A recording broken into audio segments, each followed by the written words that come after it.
Welcome to Samba Samba. Enjoy the video. In this video, I will explain how to make Suji Jeera Biscuits. First, let's gather our simple ingredients. You'll need fine semolina, also known as suji, and some aromatic cumin seeds. Don't forget the unsalted butter, all-purpose flour, and granulated sugar. A little baking powder and a pinch of salt will help achieve that perfect texture. Having everything ready makes the process smooth and enjoyable. Now let's get mixing. In a bowl, cream together your softened butter and sugar until the mixture is light and fluffy.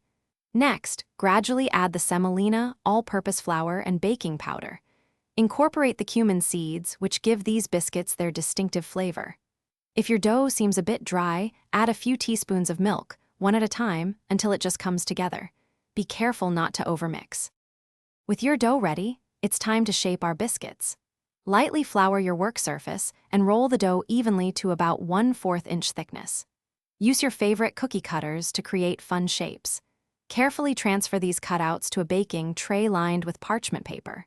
Preheat your oven to 350 degrees Fahrenheit and bake the biscuits for approximately 15 to 20 minutes, or until they turn a beautiful golden brown.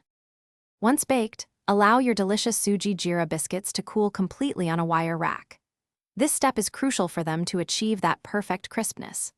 Store the cooled biscuits in an airtight container, and they will stay fresh and flavorful for several days, making them a wonderful snack anytime. By the way, if you're looking for ways to improve your financial well-being, there's a fantastic book linked in the description that can truly change how you think about money. Be sure to check that out, along with other great deals we've included for you. Thanks for watching. Consider subscribing if we helped you.